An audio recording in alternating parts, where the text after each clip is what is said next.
महर्षि पराशर के अनुसार जब भी छठे भाव का स्वामी अष्टम भाव में जाता है तो ऐसा जातक बीमार रहता है, अर्थात उसको हेल्थ प्रॉब्लम लगी रहती है। और दूसरा, धन का नुकसान करता है, क्योंकि अष्टम भाव में बैठकर वो द्वितीय भाव को देखता है, द्वितीय भाव धन का होता है। तो ये दो रिजल्ट्स मिलने लग जाते हैं। ये तो शास्त्र के अनुसार इस तरह से कहा जाता है कि छठे का स्वामी जब भी अष्टम में जाएगा तो जातक बीमार रहेगा और धन का नुकसान करेगा।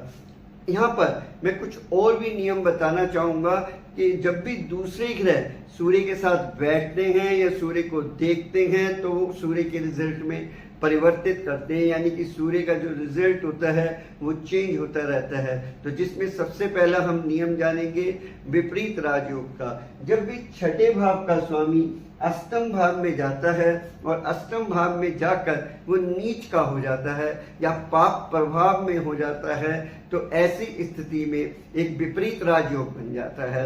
लेकिन यहाँ पर एक कंडीशन और है कि जिस भी लगन में इस तरह की बात होती है कि छठे का स्वामी अष्टम में गया, अष्टम में जाकर वो नीच का हो गया, यहाँ पर सूर्य के नीच के हो गए। और इसके साथ साथ जो लगन का स्वामी है, लगन का स्वामी यहाँ पर क्या है, बृहस्पति है। अगर बृहस्पति बलवान हो जाता है तो ये हमारा विपरीत राजयोग बन जाएगा। तो बृहस्पति यहाँ पर बलवान किस तरह से हो सकता है, या तो बृहस्पति लगन में बैठ जाता है तो बलवान हो जाएगा, यानी अपनी ही राशि में बैठा है, या बृहस्पति यहाँ पर उच्च का होकर बैठता है तो भी बलवान हो जाएगा।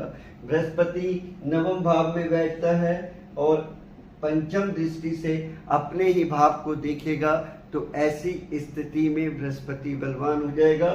सप्तम भाव में बैठता है, सप्तम भाव में बैठकर सातवीं दृष्टि से अपने भाव को देखेगा तो भी बलवान हो जाएगा।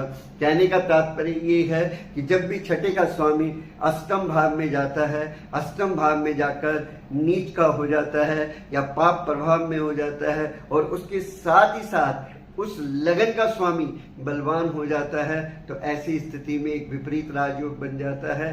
तो ऐसा व्यक्ति विपरीत परिस्थितियों में एक राजयोग के फल प्राप्त करता है। एक तो ये पहला नियम है। दूसरा नियम ये है कि अगर इस सूर्य के साथ, सूर्य यहाँ पर तुला राशि में बैठे हुए हैं, तुला राशि के स्वामी शुक्र होते हैं, अगर इस सूर्य के साथ यहाँ पर शुक्र बैठ जाते हैं तो एक नीच भंग राजयोग हो जाएगा। तो ऐसी स्थिति में भी सूर्य के रिजल्ट्स चेंज हो जाएंगे।